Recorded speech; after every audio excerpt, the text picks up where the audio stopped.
Welcome to Recipe to Success, the show where we sit down with entrepreneurs from all different backgrounds to learn more about their journey to success. My name is Humza Zahoor, CEO and founder of Awaken. I hope you enjoy this episode. Welcome to another episode of Recipe to Success. Today I think this is probably the most exciting one I've done yet. No offense to everyone else, but this is someone that I've looked up to for a long time, and honestly I really urge you guys to support him if you're not already doing so, because he's such a generous guy. Like, he didn't need to be here, and so I'm really excited to have you on. Naz, how you doing, bro? How's it going, brother? You okay? Good to have you on. I don't know if we should be shaking hands on camera with social distancing, right, but man. we're clean. I'm We're good. I'm sanitized. How you doing, bro? All good? Not too bad, man. Not too bad. I was just at a dinner, and then these guys called me up and said, "You want to do a podcast?" So I was like, you know what? I'm gonna jump on here, and we're gonna talk about some success recipes, and see how it goes. 100%. So, I'm sure pretty much everyone watching this has seen your face or knows a little bit about you, but there's going to be some people that maybe have seen your face but don't really know what Naz does. So why don't we go into that a little bit? Like, what's your day today? What do you do? What do I do now? Yeah, like what's your bread and butter at the moment? I'm a dad. I have kids. Stay at home. For work-wise, like basically what it is, I'm an agent, so I take care of a lot of talent across the world, basically. So I look after footballers, athletes, boxers, YouTubers.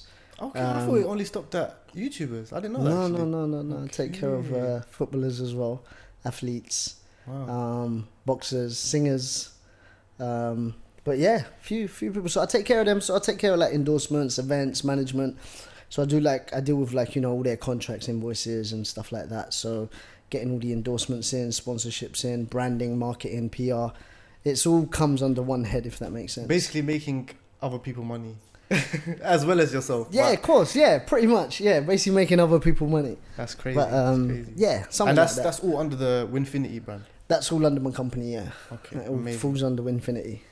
So how have you been in terms of everything that's gone on, like the pandemic and stuff like that? Obviously now we're at a point where things have started to get back to normal. You're obviously all over the place, which is why obviously it's so nice to have you on, because your schedule's crazy. So where are you at now, like in terms of everything's blown over? How are things getting on? You know what it is, it's gonna take time, and obviously everyone's got to appreciate that there is a pandemic and there is this virus out there. So we're everyone's trying to be careful. We're trying to do things in the way the governments are advising us to do and everything. But obviously everyone's had a setback. It was hard. Like for me, more it was because I'm so used to like not being at home. I'm so used to traveling. I'm so used to always flying or going here, there, everywhere, and then suddenly like you can't leave. So I was like, I can't leave my house. And I felt like I found that harder than the work itself, because the work was just a setback, It was like, all right, cool, everything's kind of put on hold, kind of continue it when everything reopens. So I was struggling more with being at home every day. And then obviously, it gets to a point where like I'm with my kids sometimes, and I'm not going to lie, and I shouldn't say this, but it got to a point I was getting enough of them as well. So I was like, oh man, I need to get It's only normal though, really, like being real. It is, yeah. And it's like, even if you're in a relationship, sometimes like you can't be with your partner all day in the same house. You need that space. Mm-hmm. So I feel like that was affecting me more than anything. But to be honest, I haven't really been affected by it. I mean, there's a lot of things that I can't do now. For example, I'm trying to put on some events and stuff, and I'm in crazy negotiations trying to get them done. But, venues aren't agreeing, or people want social distancing. The artist is saying, no, it's got to be like this. And then you kind of like, so you're learning yourself right now because it's a new Of course, everyone's situation. learning themselves. So like, even with anything I'm doing right now, I'm basically just learning, because nobody, it's not just me. It's with everything, with football, with whatever, I'm a big Liverpool fan, by the way, won the Premier League. Congratulations, bro. I'm a United fan, but congratulations. You don't mean that. I know you don't mean that. Are you going to throw me off now? But yeah, like, even with the football, everything, like, these players have probably never played behind closed doors before. So everybody's just kind of adjusting to it. And I feel like this is something that everyone's going to have to kind of adjust to over the next year or so, because don't think it's going to blow over the next month or so and we're all going to be back to normal. I'm trying to put on an event in Dubai right now, and they're not having it. They're saying, listen, you can't do it like this. It's just, I'm trying to get 30,000 people at one place, and they're saying, no, you got social distancing, rules have got to be tickets like this. If families come, then seats have to be empty in between, then another family. And, so it's all a learning process. But let's talk about that a little bit, because the Dubai event that you're planning, obviously that's something you've been working on for a little while now. 2 years, man. 2 years, wow. 2 years, I've been trying to put this together. And obviously you work with loads of high-end influencers, talent, whatever, but this one is going to be probably the biggest one yet? This is by far the biggest one yet. By far this one, for me, should be the key to open every single door that I've ever wanted to open. Why is that, for people that are wondering? I don't know how much you can talk about it, but... No, I can speak about it. I mean, nothing's officially on contract right yet, but I mean, the negotiations are there, and it's pretty much agreed, as long as the venues can do what I said, the maximize. But we're trying to get Drake out in Dubai. So we're currently speaking to their team. It's pretty much, I'd say 99.9% done, but there's... No one better jinx this. Anyone that's watching, it's only love right now. Like, please support this. Don't jinx it. Don't jinx my event. But yeah, so, I mean, because my assistant had him in Leicester last year. So we had him in a nightclub, in a club called Revolution in Leicester. So we had him there. And that was my assistant actually got him, so he's got the connection with Drake's team. Amazing. So yeah, we're pretty close. It's just like I said, there's certain things that we have to meet for their requirements, and then we also have to meet the Coca-Cola Arena in Dubai, their requirements. And at the minute, we're kind of like, it's all a bit. Nobody wants to agree to certain things, and someone like Drake, if he's doing an event, he doesn't want to have empty seats everywhere and social distancing and stuff like that. So that's where we're at the minute, but it's close.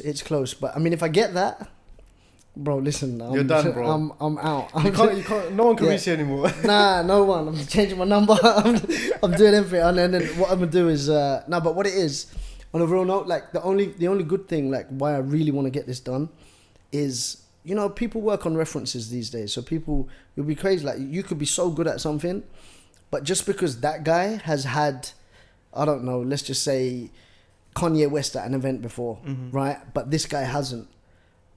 Unfortunately, the world we live in, they're going to choose that guy only because he's done it. And that's it.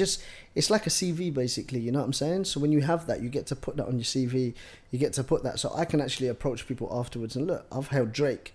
So let's just say I want to get, I don't know, Justin Bieber one day. I'm like, listen, I've done this. Let me do this for you guys. The budget's there. The proof of funds is there. The investment's there. Let's make it happen. But until you get that one person through that door first, So at the minute, I've got my right foot in. I'm just waiting to get that left foot in. But I'm there. It will get in, 100%. It will be done. I feel like one of the reasons why that's such a huge deal is not obviously... I mean, Drake is Drake, innit? Like, he's the biggest artist in the world probably at this moment in time. But he's probably one of the hardest people to get hold of. Obviously, I don't want to make this too controversial, but... Yeah. Fusitu, for example, that was his whole MO last year. Like... I'm trying to get Drake, and he's just like he's got an audience himself. Do you know what I mean? And he couldn't do it. Like realistically, he couldn't pull it off. So it's a huge achievement. Even to just have the negotiation, have them interested, that speaks a lot about what. I mean, negotiations are done actually. The negotiations are done. It's just about fees COVID. And everything. It's all agreed. Everything's agreed. What we're struggling on right now is the dates and how are we going to meet their requirements, which is we need the place packed out. So do we do it after everything calms down? So we're done. Like I said, that's why I said I'm 99.9% there. It's just that 0.1 is getting that last final bit together before we get pen to paper. But I'm meant to be flying out to Toronto, hopefully once their borders open. This is another thing. So I can't even go to Toronto. You know what I mean? I can't even go to Toronto right now because the borders are closed. So everything's just these little things are just in the way. But again, it's just little hurdles you got to cross. But I'll get there. So maybe some people are listening to this and thinking, Nas is getting Drake. How did he get to this point? Yeah. Where has he come from? Has this happened randomly? Has it just happened overnight? But obviously, you and I both well know. Obviously, I'm keen to learn as well, even more about your story. But where did it all begin? Because this is, like you said, you're 1 foot out, 1 foot in. But for a lot of people, you're fully both feet out. Yeah. And you probably are saying that because you have very big aspirations. Yeah. But from people that are looking at it and thinking, where did it all begin? Yeah. What would you say? Are you talking about the entertainment side of it, Just or how did I get into it? Everything. Like, how did Nas really start? Like, where did you start? Right. It's a long story, but it's a long story. I started, believe it or not, I started from cutting hair. And it goes. Is that why your back- trims are always like? That's why my trims are, they're all right. What do you think? My hair looks good? But, believe it or not, bro, yeah, and I haven't said this to anybody before.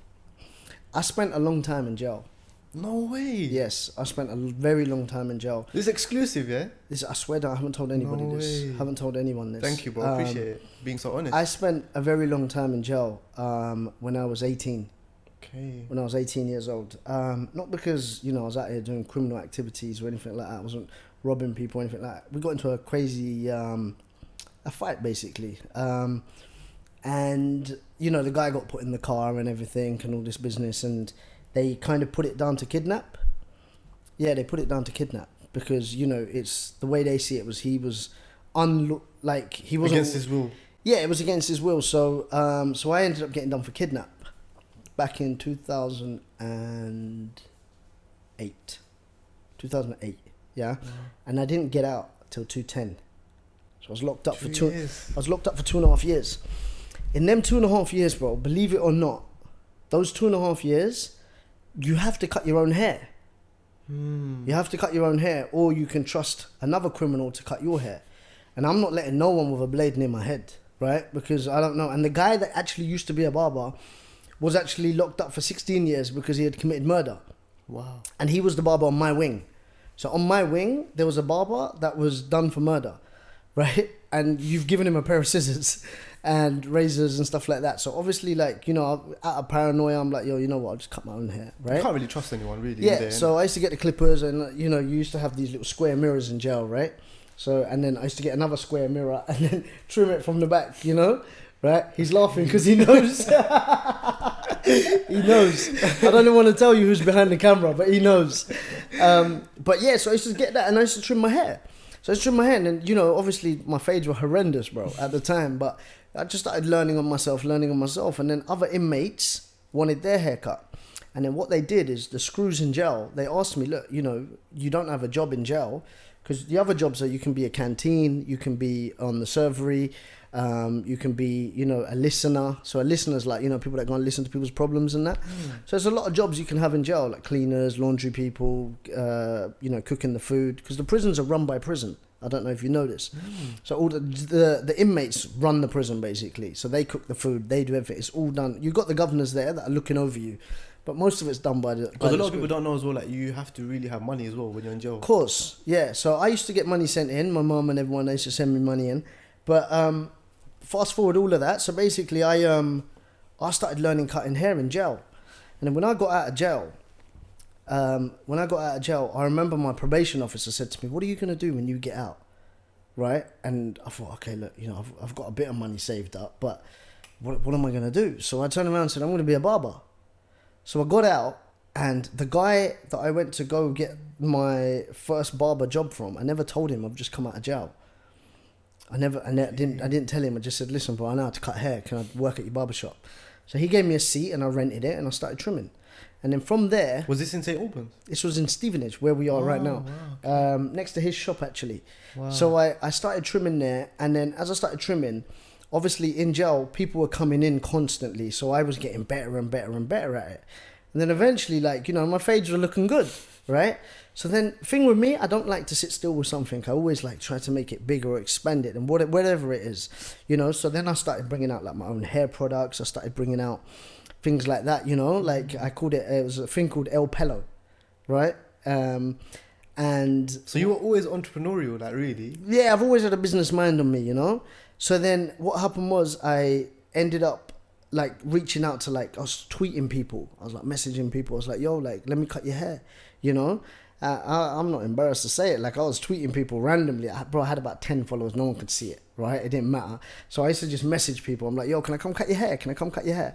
And I'd hit up all the celebrities. I used to hit up footballers, Division 1 players, Division 2 players, League 1 players. And then someone put me through to Amir Khan.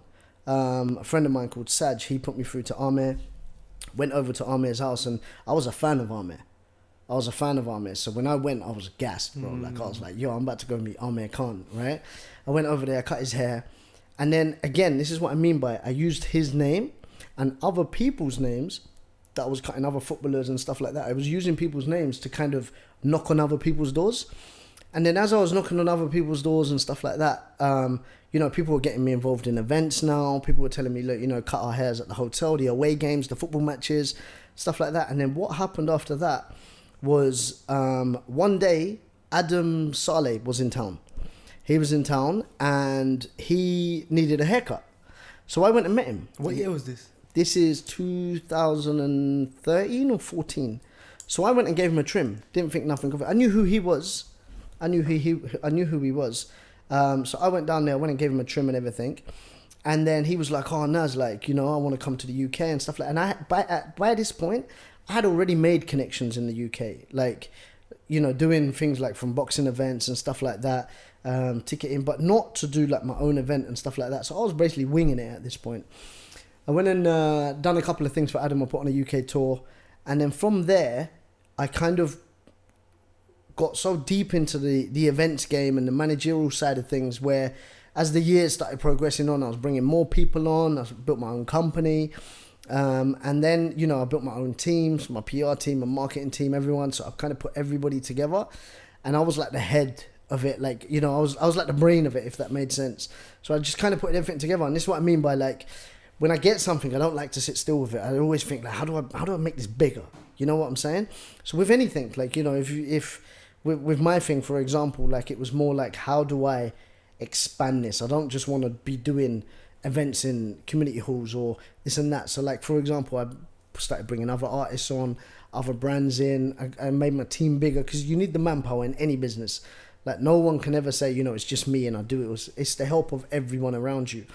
So all of that happened, and then this is what I mean, even with now, I'm trying to get the Drake thing on and everything. So the next step, and then the next step, and the next step. So I can't sit still. Even once I get Drake, I'm not going to be all right, I've completed it, reached my goal, done. It's like a new chapter. Yeah, so once I got that, now I'm going to be doing something else after that because I need to keep going and going and going. So that's basically the kind of background of where it all came from. So it actually came from the guy that I kidnapped. So actually came from him. That's so crazy. Yeah, man, it's mad, but this is going back years. Just to go back, haven't been in trouble since, by the way. Oh, that's very good. I mean, why would you? You've built a life for yourself. Built a life for yourself. Kids changed me and everything. I can imagine. So let's go back a little bit because you said that obviously you was cutting hair. You started getting a bit of a buzz, your trims were starting to get good and stuff like that. And someone, Saj, you mentioned, connected you with Amir Khan. Yeah. So what actually made Amir Khan think, all right, I'm going to give this guy a chance? Did you ever ask him? Nah, I never actually asked him. Good question. I might ask him when I see him next. Because really, obviously, let's be honest, for a guy, a haircut is all we have. Yeah. And this is at that time a celebrity, A-list celebrity. Yeah. And he's taking a risk. And that kind of opened doors from you early on. Yeah, you know what it is with Amir? Amir, he's a bit like me, bro. He doesn't kind of look at it and think, oh, who's he to cut my hair? He just thought, you know what, as a guy who wants to cut my hair, let him come. You know what I'm saying? So he's another one, he likes to help people, likes to open doors for people. So, he opened the door for me and said, come and cut my hair. But like I said, a lot of people don't do that. Like you just said, unless, why is he going to let me cut his hair? He's an A-list celebrity. Why are you going to let Naz cut your hair? But I don't think he really thought of it like that. I remember when I went round, he just sat there, he was on his phone, he didn't even care what I was doing. And I was just trimmed him and I said, what do you think? And he goes, I like it, bro. I was like, all right, cool. So I just all right, cool, And then next time I went again and then again and again and again. And I ended up flying out to all his fights, Vegas, New York, everywhere. And I would always give him his fight haircuts. Every fight he's had in the last, I'd say in the last 7-8 years, I've been giving him his fight haircut. Wow. His actual fight haircut is mine. That's the money shot. That's haircut. The money shot, yeah. That's the money shot. So that's what I mean, man. You just with any business, man, you just, once you got the few people and you can have that as a reference, you can reach out and knock on other people's doors, and it kind of gets easier and easier as you go along. That's basically where I'd say was my turning point into opening that door, if that makes sense. You know, like, I feel like one of the reasons why I wanted to get you on the podcast, obviously, you're like an influencer, but at the same time, you're a very good entrepreneur. Of course. And I think, like, I don't know, sometimes I feel like you don't really get that level of respect that you deserve. Right. I'm sure you're probably not looking at it like that because you're focused on you and your journey. But I feel like because of certain individuals, I won't go into names or anything controversy too much, but I don't know, like, I just feel like maybe people don't realize that you're actually not just a great entrepreneur and like your public brand, like your personal brand in yourself, but you're also just a genuine humble guy, like and you support people in their growth, and you're just a cool guy. Like, I feel like for a long time you were made out to be the bad guy in the public image, and like having this opportunity to sit down with you and talk to you, I can already see that that's all like bullshit, to be honest. Of course.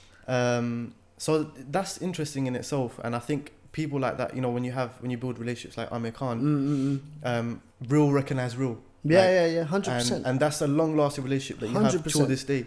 So, bro, don't forget me when you basically Drake, basically that's what I'm trying to say. So at this point, obviously now you've got to where you are, you know, things going on with Drake, and then there's loads of other things going on in the background. And that's kind of how you started. You started with barbering and things like that. But for anyone that is starting out, because no one knew about the jail story, I personally didn't know about that as well. What's your biggest advice for like people that want to make it, that start out, whether it's in business or otherwise? Like, what do you advise people? Because you get probably young people 100%. But you know what it is? I'll be honest with you. You need to set yourself a goal. And once you reach that goal, then think about another goal. So take little steps, man. Don't try and become huge overnight. Ain't gonna happen. You know what I mean? And it's not just become big online, like financially as well. Like, you know, if you want to be paid like that, you want them kind of money and you want to live that kind of lifestyle or whatever it is, you know, you're not going to do it overnight. Everything, set yourself a goal, little steps at a time. So, you know, and the main thing you need to do is you need to believe you can reach that goal. Because there's a lot of people, they think they can do it. They look at, they'll say, you know what, one day I'm going to own one of these. But then they've done nothing in the process to get to that. They just, you know, one day I'm going to own one. But that one day, you need to put things in place in order to get there. And those little steps that you need to take. So for example, you could start so small with something, you know. So for example, with myself, and I don't want anyone to think, oh, because he's managed to do something with himself, he thinks everyone else can. I don't want anyone to think that. That's not what I'm trying to say. But all I'm saying is, like, everyone's got their own different hurdles. Everyone's got their own different struggles. Some people can't do things because of family situations. Some people can't do things because of finance. But you need to find a balance, and you need to be able to say to yourself, you know what, I'm going to set this goal, and by the end of this time or whatever, I need to somehow get there. And what you need to do, a lot of people, they feel like it will come to them. And I don't believe in that, bro. Like, you need to get up at 8 o'clock in the morning. You need to be sharp, quick, up. You know what I mean? You need to be up. You need to get up, and you need to find ways of getting to where you need to get to. Whether that be, I want to buy a house. Whether that be, I want to buy the latest Mercedes, for example, you know, whatever it is, set yourself that goal, little goals at a time, and then just try and reach them goals, man. That's all it is. It's not, bro, you know what? I don't believe there's anything as, oh, you know what? You can't do it. You know, there's, for example, let's just say I was watching this interview Trent Alexander did, right? And he was talking about, like, you know, I'm just a normal lad from Liverpool and whatnot. Okay, cool. Like that. Things like that sometimes are a little bit more difficult because that involves, you know, a talent. You're playing football, you know, you've got to be scouted. It's a little bit different. But when it comes to business and stuff, these are things that you can do without having to know how to kick a ball. There's no middleman, basically. Yeah, you know, there's no middleman. There's no one that's going to stop you from doing this. This is you. You want to get it, go out and get it. And that would be my advice to anyone. Like, just literally set yourself little goals and believe in yourself more than anything. Don't ever think that you can't do something. You know how many times people say to me, Naz, you ain't going to do that. You ain't going to do that. Bro, it makes me mad. Like, I'm like, what do you mean I'm not going to do it? Like, I'm going to do it, bro. I'm gonna do it. If I tell you I'm gonna do it, I'm gonna do it. Like, I've had people even telling me with this whole Drake thing, right? They're like, bro, you're crazy if you think you're getting him. Bro, I'm signed a contract, you know? So what do you mean I'm not gonna get him? If that's what I mean, like, if you want something so bad, you've got to make it a mission. You need to get up in the morning. You need to get that. And you need to find people, avenues. There's so many loopholes, bro. You need to go and get it. And that would be my advice to anyone that's trying to be successful. You know what I mean? And it's not just successful. Success isn't just money and fame. You know that, right? Success is, for example, like, this is my success, bro. This is what I think. Until I can make sure that my parents and my family are stable and, you know, and they're not paying bills no more, and they're living rent-free. To me, that's success. Do you see what I'm saying? Me having £1 million in my bank and having 5 million followers isn't success, bro. I know people that got 5 million followers broke, no money. Do you see what I'm saying? And they're upset because they've lived this 5 million lifestyle where they've had fame left, right, and center, and now all of a sudden no one cares. And you think you've lived that whole life where people have always been, oh wow, you know, let's just say Steve, for example. Wow, Steve. And suddenly no one cares about Steve. He's so used to having that attention for so long, where now it's like, no one cares about me anymore. Bro, you know, mentally, that's a mind alone. That's a mind alone. Like, so many people, because with influencers, with people in the limelight, they're so used to that attention. And when that attention gets taken away from you, now you're in the real world. This is the real world, bro. What we're doing right now is the real world.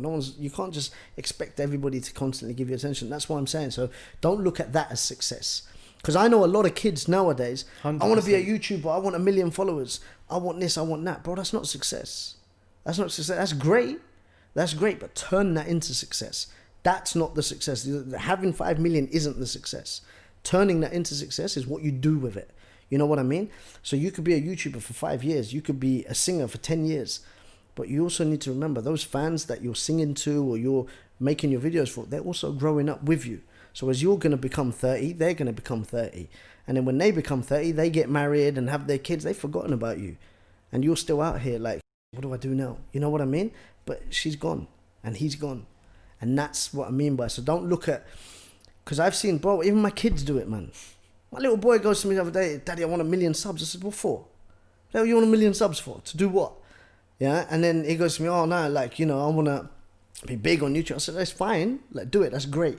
But that's not the success part. Success is what you do with it and how you invest your money and where you put it and what you do with it, and make sure everyone's happy at the end of the day, man. That's the main thing. Like, especially if your parents are alive and whatnot, you know, if you can't get to that, that's not success, bro.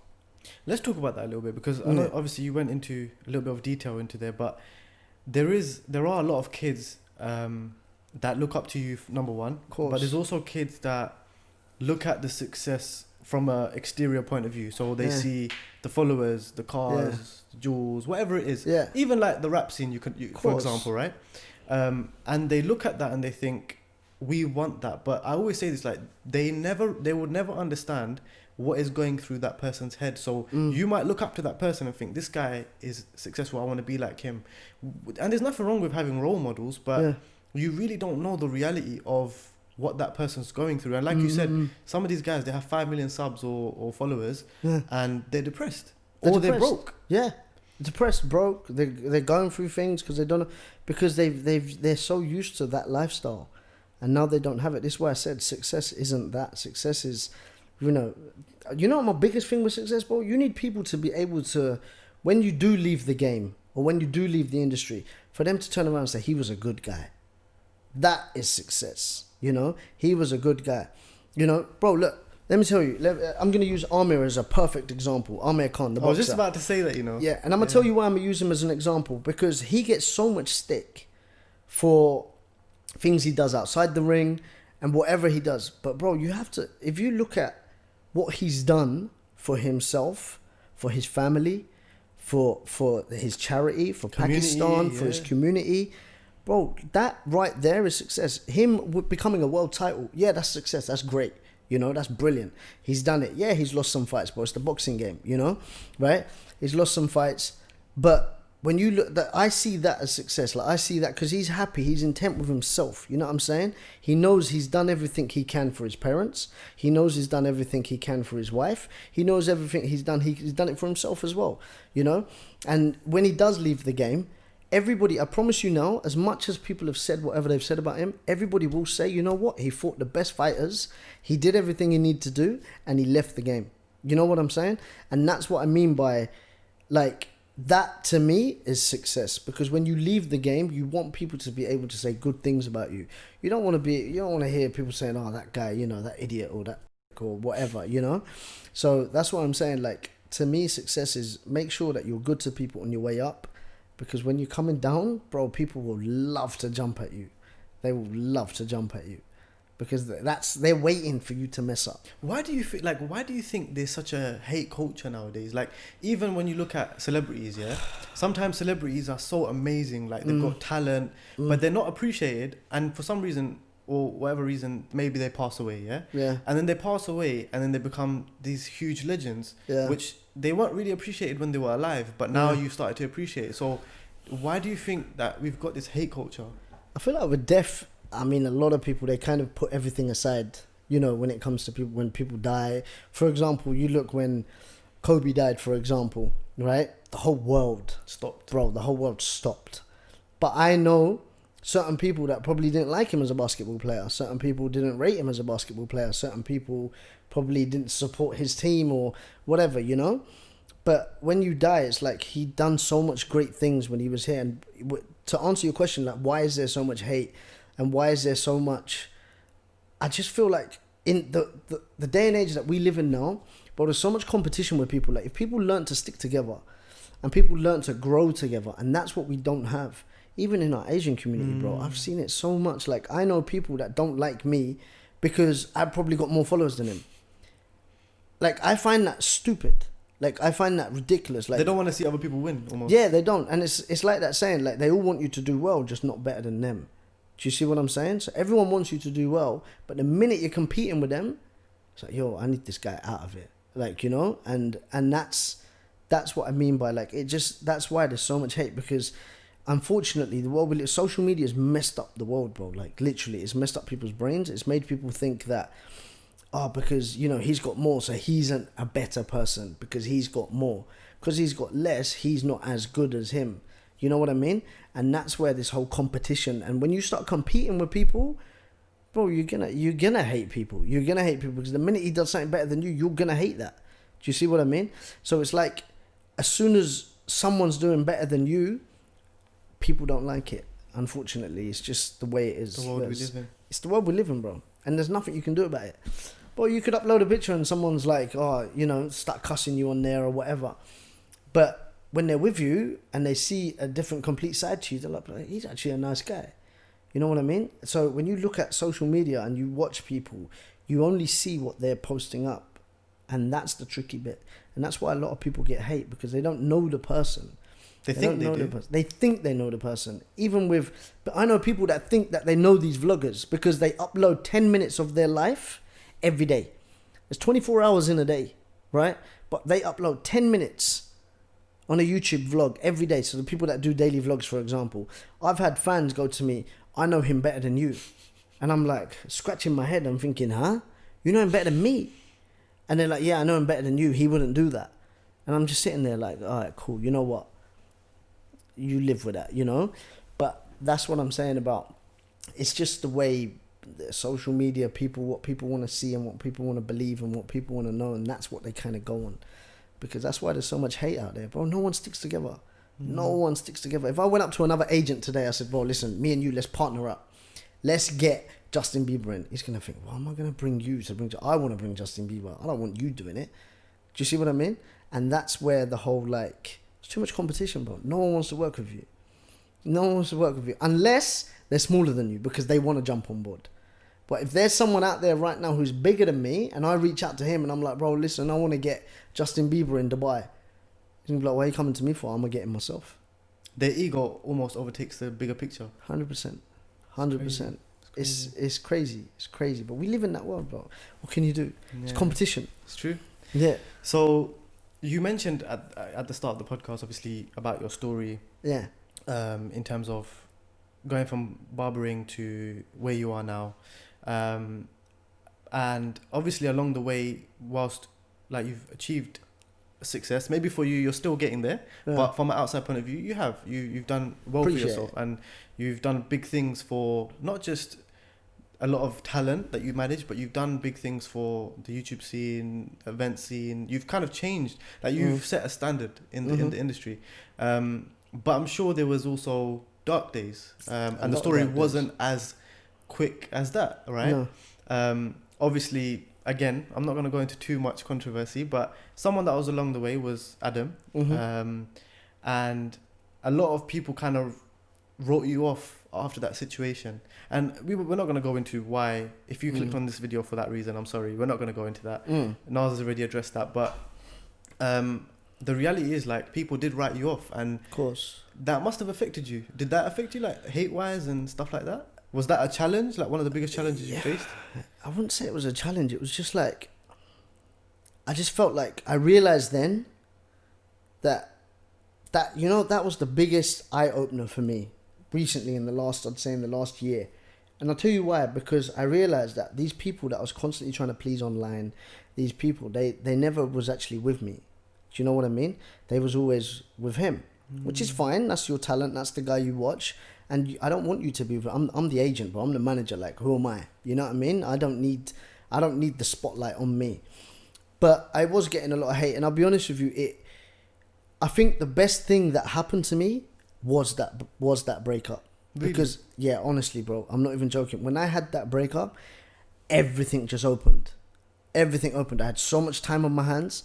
Don't forget, bro, I was 24/7 with this guy. You know what I mean? Everything just opened, and now it's like I got to focus on so much other things, so much bigger things as well, where like I'm like, wow, you know, why the hell have I been wasting my time doing this? But then at the same time, I have to thank him, because it was because of that it's put me in certain places at the same time. So it's not a case of like, you know, I got something against the guy, but I learned so much in that time. And I learned that, you know what, no one's in this for you, bro. Like, everybody's in this for themselves. Everybody's in this for themselves. And once people get to where they want to get to, they're gone. Do you see what I'm saying? And then trying to go on to bigger things, which is fine. Like, everyone, listen, you've all got to grow, man. You know, if it wasn't working with me, you need to go and grow and do something else. Cool, that's your business. But it made me realize that I sat there constantly thinking about other people, thinking about how to brand them, how to do their marketing, how to do their marketing. But then when they're gone, you're kind of left on your ass, you know? Not left on your ass financially, because I was always good like that. But I mean, left on your ass as in like... Publicly. Okay, publicly, you know what I'm saying? Like, shit, like everybody suddenly thinks I'm a waste man. You know what I mean? So I'm like, hold on, what the hell? And I'll be honest with you, bro. There was nights where I was going to sleep and I was thinking, you know what? I'm going to prove to these lot that I don't need that. I don't need this drama. I don't need none of this. But within a couple of months, tables just turn. Tables turn. Things, I don't know if they're going uphill or downhill for them, but for myself, I'm only going in one direction. And that's certainly not down. I can tell you that now, you know. But my only thing is, like I said, that's what made me kind of realize, like, whoa, like, people will turn on you like that. And don't forget, bro, this whole time, every time I used to tweet, put up a picture, this and that, I used to think, wow, all these people love me. You know what I mean? And now suddenly they don't. So then that made me kind of think, you know what? And then everyone was writing things like, oh, you're finished, you're never going to come back from this. You're never going to come back from this. Bro, I'll be honest with you, it's the opposite right now. For both, it's the opposite, because I haven't seen no growth over there. And, you know, I hope there is one day. But as far as from what I've seen, I haven't seen growth. Because seen everything. I've seen a big decrease over there. A big decrease. And a lot of people are now hitting me up. They're like, yo, Nans, I don't know if you've seen it, but like, you know, the numbers are going down, this is going down. I'm like, bro, none of my business, you know, do your thing. But with myself, like, you know, I'm just, bro, I got places I got to be, and I'm just literally heading that way right now. And I'm happy with everything that's going on. And I'm just like, it's just taking it day by day. But, you know, like, in all fairness, like, I think you've probably had a lot of challenges in your life, and it might not have been the biggest for you maybe, but like from my perspective, I would think that that was a really good like success story in itself, that people wrote you off, yet you didn't write yourself off. You had self-belief, you got through it, but most importantly, you were able to rise above the hate. On a public scale. Like, let's be honest, he has thousands of followers, and unfortunately millions, and I'm sure he, whether he was angry or not, and whether he intended for people to have that backlash or not, we can only assume the best, but it had that effect. So for people that are like dealing with their own things publicly or privately, like let's say the kid that goes to school and gets bullied and people, you know, write him off from an early age, or publicly someone thinks this person's done, you were able to rise above all hate and get through it. So what allowed you to do that? Just self-belief, man. Honestly, self-belief. Like, I'm a very, you know, I'm one of them people, like, you know, like when you're younger, you know, when your mum says, hey, you can't do this, like, it makes me want to do it more. You know what I'm saying? So my mum used to say to me, you can't go bike riding. Like, I'm thinking, why can't I go bike riding? Like, I'm going to go bike riding. So I've always been that kind of kid. I've always been one of them people, like, you know, until I do it or until I get it, I need to learn for myself. I need to make my own mistakes. Do you see what? And until I've made my own mistakes, I will always think, why did they stop me? Why did they not let me do it? So because I've always been like that. My mindset's always been like that. Like, I need to be able to do something somebody tells me I can't. So the second somebody tells me you can't do this, that's the wrong thing to tell me, man. Like, please don't tell me that, because you basically told me you're going to go and do this now. And that's what drives me. As crazy as it sounds, like, a lot of people wrote me off. A lot of people were like, he's finished, he's done. You know, he's done. And the fact that I was reading this stuff, and I'll be honest, bro, listen, we're all human. We all have feelings. We all get upset. We all look at things.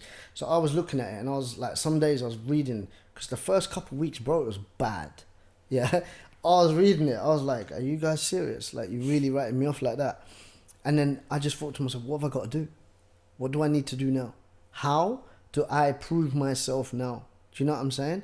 How do I prove myself? And how do I actually, for myself, know that I've done something that I didn't believe I can do? And then that's where I said, like, self-belief and putting them little goals in place. And that's what kind of just kept driving me. And every time they cussed me, every time they said something bad, but it was just fueling me with, they were literally fueling me with more energy and more energy and more energy. And it just made me keep going. And then, you know. And sometimes, like, when you're going through a situation like that, like, you've got thick skin, even though it probably affected you a little bit at least. Yeah. But when you're going through a situation like that, it does feel like, wow, like, this is difficult. And then now in hindsight, like, you look back and you just said to yourself, like, wow, that was actually probably the best thing that ever happened to me, because doors opened. So sometimes I think it's all about looking forward and understanding that sometimes things happen for a reason. Everything, I believe that so much. Everything happens for a reason. I totally believe everything happens for a reason. Bro, I never, to this day, thought that would ever happen.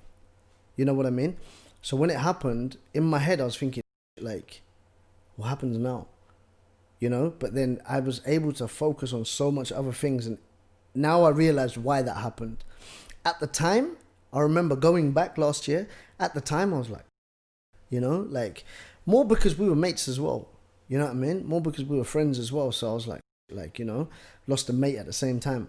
But whatever, it is what it is. It's one of them things, you know?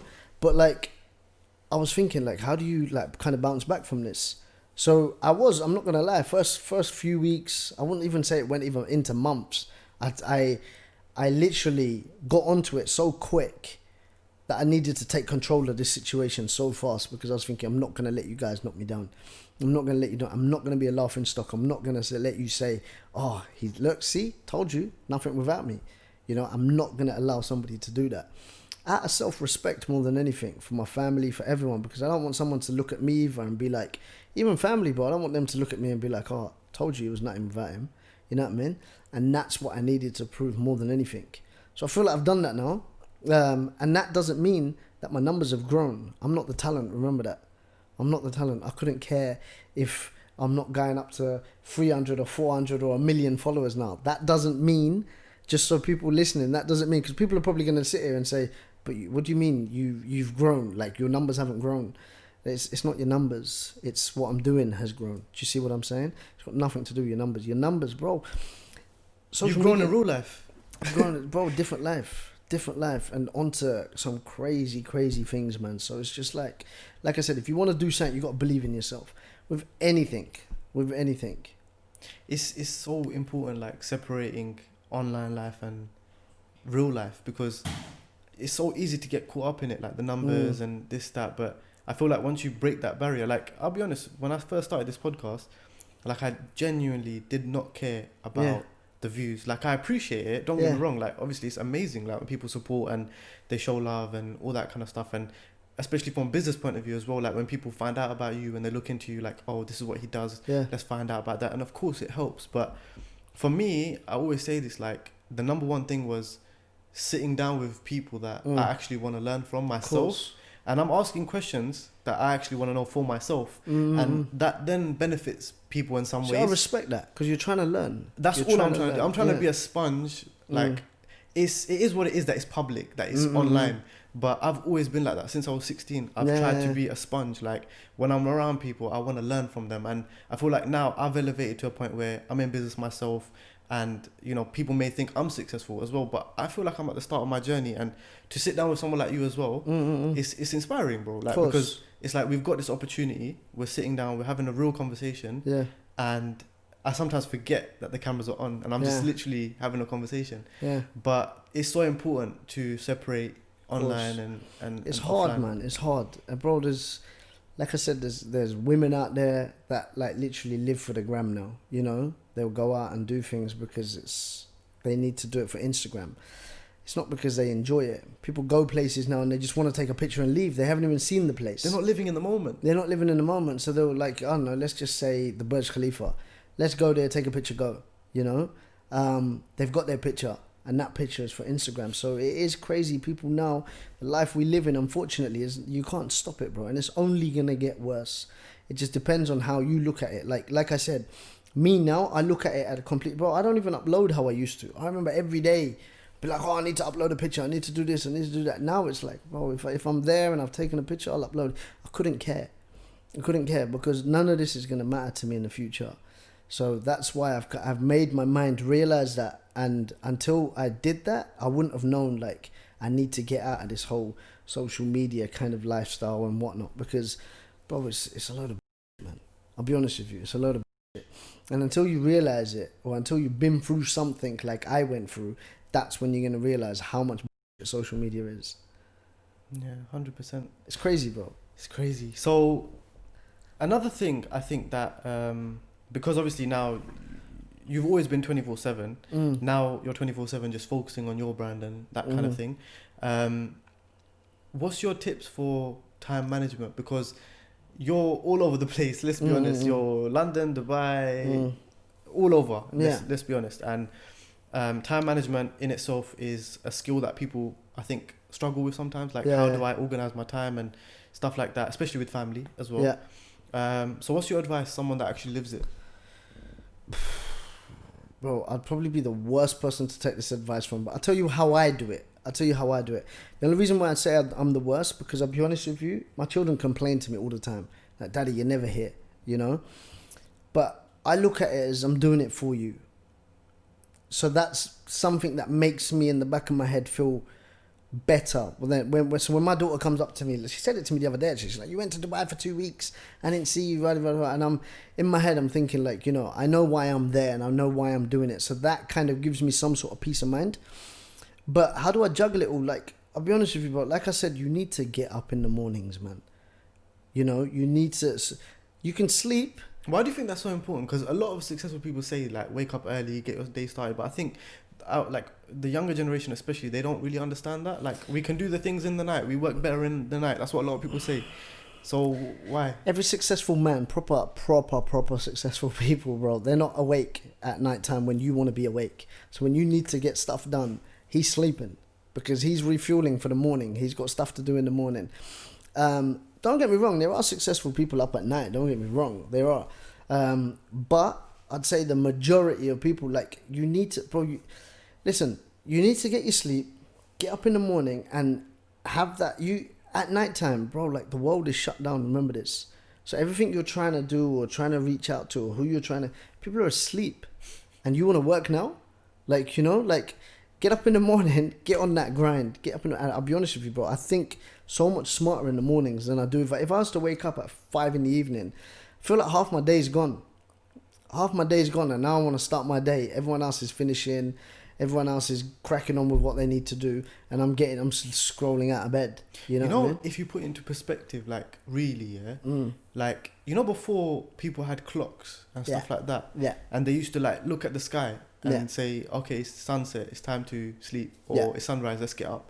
Like, the pure basic thing is there. Like, it's you there. Start your day when the sun comes out. It's there. You know, that's probably the most simplest way to explain it, right? Of course. But don't get me wrong, bro. Like, there's people that have to only work at nighttime to be successful. For example, people that perform in the evenings. You know, who's going to performing in the morning? Like, let's say a rapper. But maybe he needs to get up in the morning to get his songwriting done. Maybe he needs to get up in the morning to go meet his producers. Maybe he needs to sign off business deals. Whatever it is. I'm just saying that for me, it's not really... I don't really think, only successful people are awake in the mornings. I just feel like the majority... It is a success habit, though. Yeah, like, and I feel like you need to get up. Like, don't sleep away your time, bro. Like, you got... Muhammad Ali said this, bro, yeah? So if you... like, this is so real as well. I was thinking about this. If you... Say you sleep 8 hours a day. Or say you sleep... Some people sleep in 10 hours a day. Right? Okay? In 7 days, in a week, you've slept 70 hours.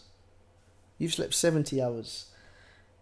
You've ate, bathed, showered. You've done all of that. When you take all of this away, but you've only lived for about, say, 12 hours. In them 12 hours, you've probably been on the phone.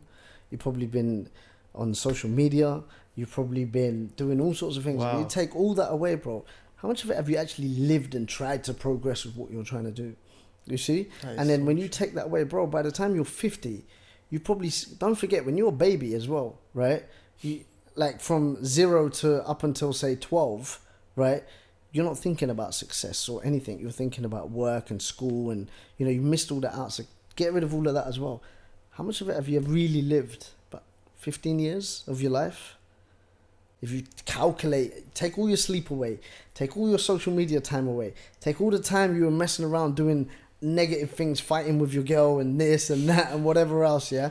Take all that away.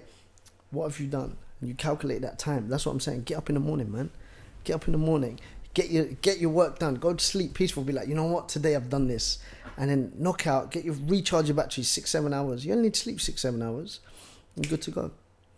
I know guys sleeping 10 hours a day. And I'm thinking, what are you doing? Like, you know? And then he's like, oh, I'm still making money. I'm like, okay, cool, that's your answer, then cool, just leave it there. You know what I mean? But he don't sleep 10 hours a day. He don't sleep, he's up at, what time you get up? 6 hours, man, max. What time do you get up in the morning? The mysterious one behind the camera. Yeah, the mysterious one. 7 o'clock on my grind right now. That's what I'm saying. 7 a.m, he's doing his thing. That's why he's living like this in Stevenage. You know what I'm saying? He's balling. But it's because bro, you get up, man. Get up and work. You know what I mean? And it's not just work, bro. Just whatever you need to get done. You get done in the mornings. That's my thing anyway. But how do I juggle time with kids and everything? Going back to your question. Bro, I'm one of them people, because I hardly sleep. So I get more hours in the day. So like, for example, today, you know, with this, I've come out here. I see this as work. You might see it as you've come to interview me. I see it as I've got to explain my story and it will go out and wherever people see it. To me, this is work right now. You might not see it. I know how you'll see it. You even said to me, bro, I'm so glad that you're here and I'm excited to have you on the show. I see it as I'm at work right now because I'm getting some interviews done. I'm getting podcasts and it will go out. People will listen to my story. And it's branding. It's marketing at the end of the day. And any PR is good PR. You see what I mean? So like when I go home now, my little ones are probably sleeping. But in the morning, we're getting up. And then, you know, I spend a couple of hours with them. And then I go and do what I need to do, work, whatever it is. And... you know, bro, I'll be honest with you, I eat on the go. It's very rare I sit down. Unless I'm in another country, then yeah, I'll probably sit down and eat. But other than that, I'm eating on the go. I'm just working all day.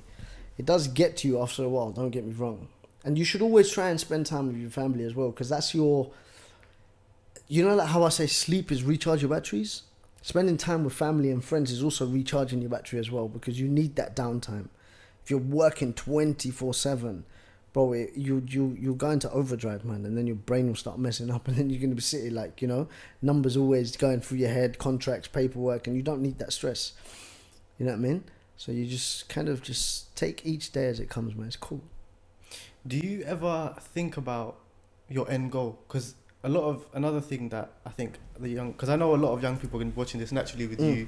A lot of people look up to you, and I want them to get value out of it. So from the perspective of the younger audience, they get taught work as less as possible, make as much as possible, retire when you're 30, and that's it. And I always think that's mad, because, you know, even if you've achieved a huge level of success at 30, yeah, what are you supposed to just stop life? Like, you might as well, realistically, you might as well just die, because what else, like, there's got to be something else driving you, right? And I'm always interested to hear it from people that are living it as well, that, you know, do you have an end goal? And if not, like, do you think you'll just never stop? Or, bro, you know what it is? Whoever said that, I don't know what world he's living in, right? If you think that you're going to finish at 30 and do this, it's the very rare minimum people that do this, bro. Very rare. I'm talking 1 in a million probably, you know, can retire at 30, done, that's their goal reached. I don't believe there's ever an end goal. And why should there be? Like I said, like, some people will probably see my thing as what I'm going to do with Drake as their end goal. I don't. I see it as like I want to go on to more and more. And it's not because of greed. Actually, wait, I'm lying. It is. I'm a bit greedy, I'm not going to lie. Like, I want more. It's probably the competitive nature, though. It's well, not let greed. me tell you. You know, when I was at school, my dad used to give me £5, right? And that was my bus fare money. And that was my money. I used to live on that £5, yeah? Then you get used to, you probably worked, like, I used to work in Sainsbury's. I was on the cashier. It was my first job, right? Before the barbering, right? And then I think I used to get paid like £1,000 a month. Then I got used to spending that. And then, you know, the more you make, the more your lifestyle kind of adjusts to the way you want to be. And then I remember I was like, the first 1,000 I get is like, that's where I want to be. Like, I want to have £1,000 in my bank. You know what I mean? And then once you get to that 1,000, now you're like, hold up, I want to get 2,000 in my bank.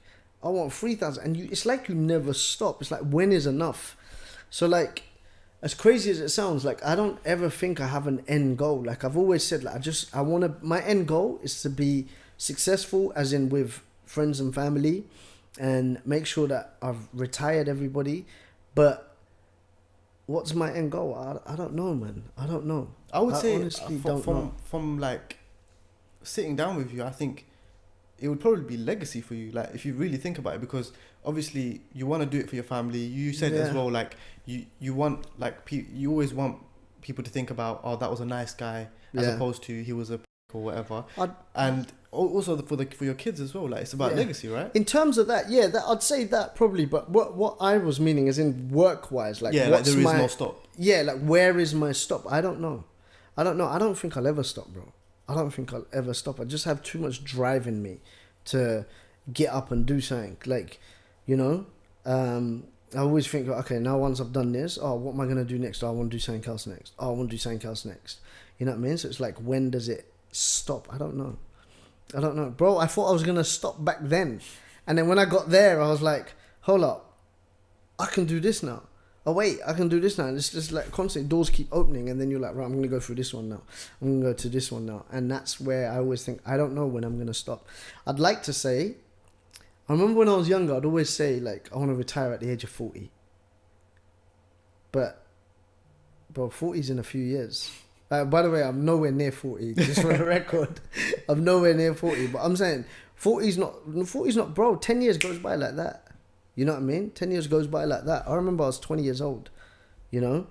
So once you hit 40, like, I feel like if I'm still fit and well, I'm probably still going to work. I'm probably still going to want to do more. I don't know. I have a nephew. One of my nephews, he was saying to me, like, he goes, I want to get 1 million. And then once he got to that bit, he's like, I want more now. I'm like, really? He goes, yeah, I want more. I'm like, when's enough? He goes, I don't know. I was like, why do you go to work? He goes, I don't know. And he just keeps working every day. So I feel like I'm gonna be one of these guys, just constantly, just like doing my thing. I don't know. But then I think like, if you look at the people that are like successful on the billions or whatever, yeah, like still Jeff working. Bezos, yeah, Amazon, the owner of Amazon, bro, like he doesn't need to work a single No. day in his life, but No. he still goes to the office. He still He carries goes on. to the office. He's trying to reach next Bill level. Gates still works. Exactly. I know so many billionaires that are still working. That's what I mean. When is enough? When is enough? When is enough? And what is your end goal? I don't think anyone has an end goal. They say, oh, my next thing I want to do this, but that's their next goal. Mhm. That's not their end goal. No one's got an end goal. Anyone that's in this business or has motivated like that and they're very business minded, they don't have an end goal. They don't have an end goal. You have an end goal? You have an end goal? That's what I'm saying. You have an end goal? No, I don't think so. I You mean, think you do, right? Yeah, like, because when you're young, I think your end goal is like a number that you think is so far away, and then if you hit that number, you're like, oh, okay, cool, I've done that, so Yeah. let me carry on. But then it stops becoming about money as well, I think. It's not. When Yeah, you it's get not to a always certain about point. money. Yeah, it's not always about money. It's not always about money. I'm comfortable now. So your end goal can change. It can go from being finances to It can go something from else. finances. It can go from I want something else, or I need this, or It's I your want next goal. Yeah, Like it's you just said, your yeah. next goal. That's So actually a good my way to next look at goal right now is completing this Drake thing, and then the goal after that. So I've already planned my next goal. My next goal after that will be use his as my reference, how I did with my barbering, to now open doors for other things and maybe put on festivals and maybe put on whatever else. And why just that? Why not even sign some of these people? Why not even get them under your banner? Why not? People probably think I'm crazy, thinking what's he talking about? Why? But why not? If he can do it, why can't I? You know what I mean? I was just about to ask, like, what's Yeah. next for Nas, and you basically said it. So Yeah, like it's crazy. why not? Why not? Some people will sit here and be like, "Why do you think, bro? Why do you think you can go and get this? It's so far away." But why did that? Some guy must have thought of it originally to even have these people signed to him in the first place. So why can't I? Mm. Do you see what I mean? So if he can do it, I can do it. It's just a case of he got there before me, and now I need to find a way to try and get there. So maybe, I don't know. But right now my goal is to get this event done and then start hitting up the other events and then just keep expanding, and then maybe going on to sign some of these people, even if it's in partnership with, you know. But we'll see. We'll see where it Bro, I'll goes. be honest with you. I think I can probably talk to you all day, but Yeah. unfortunately, you've got a lot going on. So we'll end it there. But Okay. I think for me, and I think for a lot of people watching, they've probably seen a new side of you. Obviously, like I said at the start, that, you know, beyond everything that happened, the ups and the downs, you're a great entrepreneur, and people can look up to you in that sense. Well, respect. And you're only getting warmed up, and Yeah. I think it's going to be really exciting to see how everything pans out. In fact, you know what? I think let's see where things go. Yeah. Might have to call you up once everything's done. Once the Drake thing's been a success. Catch up with me in and then just say, February. Nas, how do you feel, bro? Like, Yeah. you've done it, you did it, and Yeah. obviously you've still got more to do. But I think it's going to be exciting for everyone to see, like, It'll be this good. side of It'll be Nas. good to play this one on after the next one, right? yeah, Yeah, I think we should do that. I'll bring you back, and then we'll do it again. 100%. But for anyone that watched or listened, that isn't following you right now and is now thinking, you know what, Nas is actually a wicked guy. Yeah. He's a great entrepreneur. I've learned a lot from this episode, and they want to follow your journey. What's the best place they can follow you on? Instagram Naz_IZI, Twitter, everything. It's all the same. Naz_IZI, wherever you want to follow me. But you haven't got to follow me, man. I got nothing interesting apart from holiday pictures. But yeah, I don't make no vlogs. I don't do none of that. No, I really appreciate you, man. Like, I Yeah. feel like I not only learned a lot, but I think a lot of people are going to benefit with this, and I appreciate you coming on, man. Cool. I appreciate you having me, man. Thank you, I bro. appreciate it. Sorry you've had to drive down miles to the house to No, it come was and do worth this. it. It was worth it. It was worth it. Thank you, everyone, for watching and listening. I hope you really enjoyed this episode. Don't forget to subscribe on all the platforms and show some love.